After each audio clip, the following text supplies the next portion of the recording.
Oh no, not now. What do they want? They want a race. Wayne Meyer, the kid from Green Bay. Truly a sight to behold.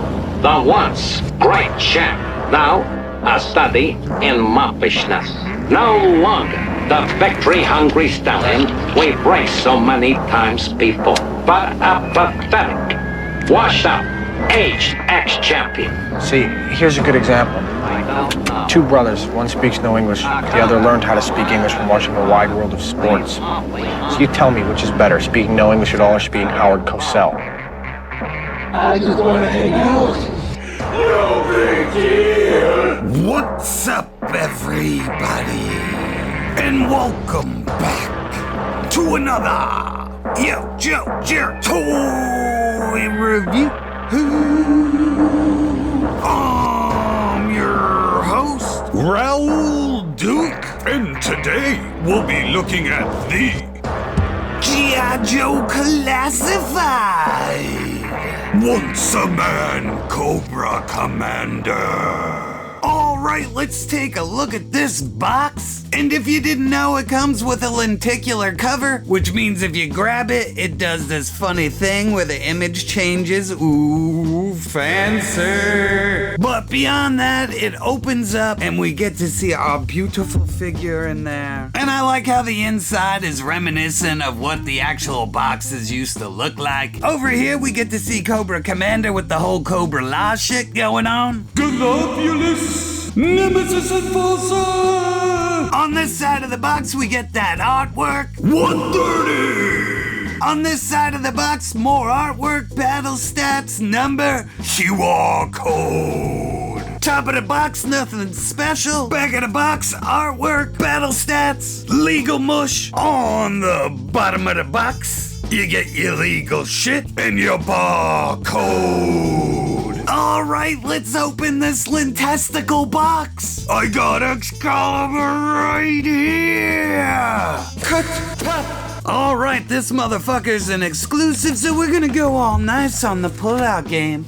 And we're gonna gently put that box down. And what do we got here for the quick look? Ooh, quick look. I will catch you at the table. Alright, let's take a look at this figure. Up first, we're gonna take a look at the head sculpt, because my goodness, he looks horrific. Now let's take a closer look at those teeth. The print on mine looks a hair off, especially on this side. It kind of misses a hair, but that's really nothing. On the front of his mouth, it looks like he has little fangs. He has a bunch of mutant eyes all over his fucking face. He's creepy as shit. The sculpting is all there though, and texture. I mean, even down into his neck. Look at all that shit. And here we go on the back of the head. He's got nice little platelets. Lots of wash and paint in there. Look at all that shit. The head does get lots of movement too. It doesn't look up and down that far, but it does go back and forth. And down here on the legs, you're just getting basically the retro card Cobra Commander body. And here you go, they're the same legs pretty much through and through. Nothing wrong with it, but I'm pretty sure in the movie his legs were all torn up and you could see all of his scales and shit through it. So they're built good. You get a little bit of dirty paint down here. You get the nice trim line painted red. Up here on the belt, the buckle is painted differently than this one. And basically we'll just go all the way around to the back. You can see all the texture, ass pockets and all. And they are built really sturdy, so I have no complaints with these legs. And as a side note, this knife sheath fits way better on this one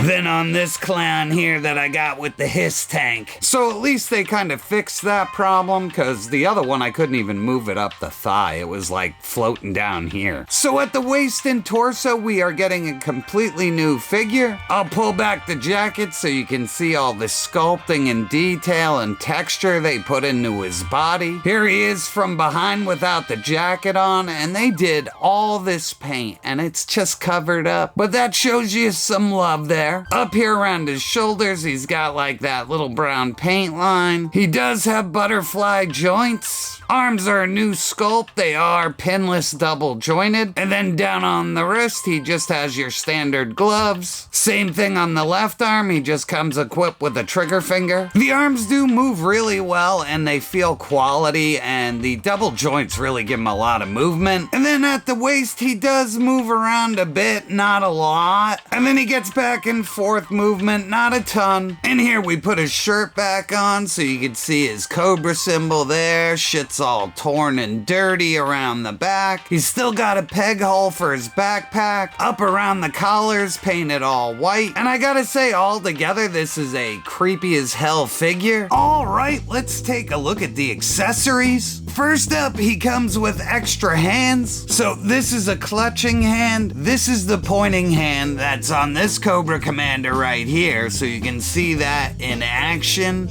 And then he comes with two fisted hands. We got a tiny knife here. We have the Cobra backpack, broken faceplate, and a pew-pewer. We get a head sculpt with that beautiful white stripe on it, and the completely de-evolved Cobra Commander. All right, so we'll take a look at this stuff up close. So first up, the tiny knife. And the tiny knife is the same as the retro release and the Hiss Tank release. Nice black handle, got some copper and some silver paint on there. Here we got the broken faceplate, and what can I say? They did a really good job. It does not fit on the figure. I'll show you that later. But they painted it with a shattered effect, and oh fuck! They painted it with a shattered effect, and I think it came out really good, all things considered. On the inside, you can see he's got the whole Darth Vader thing going on. Lots of detail, a little bit of red paint in there. Next up, we get his backpack. It's the same as the Hiss Tank one, minus the Mickey Mouse symbol, which I can show you right here. Pretty much got the same paint. The HasLab one is 20 times brighter, and all the buttons are painted a little differently. But here you go up close. His little gun will fit in there. I'll show you that later. Pegged for the backpack, and all in all, it looks like the classic version. Here we got the Cobra Commander pew-pewer.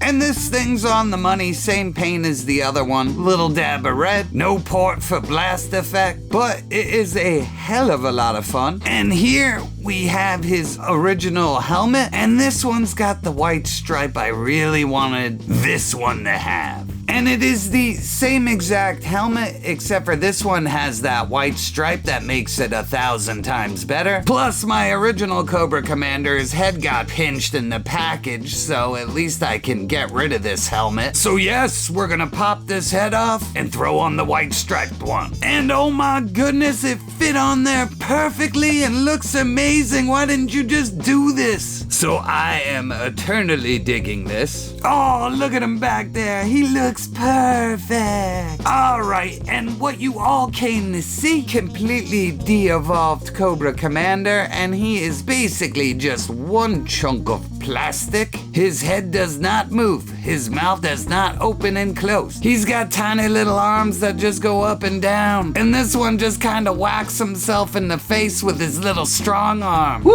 That's heavy. I better use my strong hand. But other than that, the sculpting is amazing. It looks almost cartoon accurate. Whoa, look at all that paint they put on this thing. This is really nice. Like, the paint job on him is great. Up close, he's got all of his gross multiple eyes going on, and he's all like, I was once a man. oh, and yes, friends, it totally fits on V1 Roadblock. And this just made my motherfucking day. Cause not only did I kit bash a new head, I get to use this old Roadblock again. So now I'm gonna throw on some accessories so you can check it out. So first up, we're gonna pop off the head.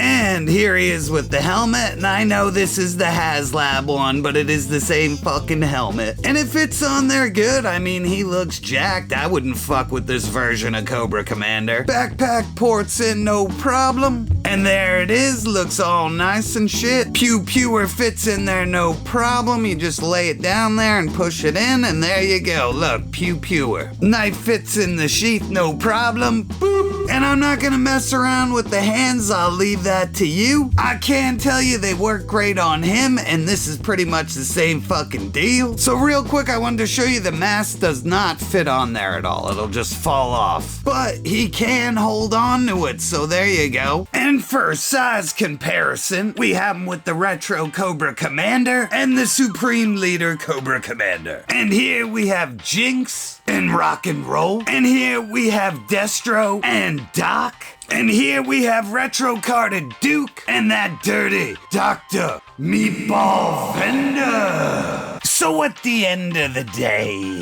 and my final thoughts on this figure are, I think it's an exclusive. This thing honestly is not a must, but it's fun as shit. So if like the whole G.I. Joe the movie and Cobra Law aren't your thing, this is a big and easy pass. But if you really like G.I. Joe the movie, this thing is pretty fucking dope. Now yeah, it is not accurate. His arms should be like all fucking weird and he's not wearing gloves. And his pants are torn, but I still really dig this. Having the giant snake version of him fit around Roadblock is fucking dope. Fun accessories. I get a new helmet from my other fucking Cobra Commander. Yeah, I'm happy. And that's all I got this time, people. I'd like to thank you for stopping by, and I'll catch you on the next review. Holy fuck! That was diabolical! Don't forget to like, share, and subscribe!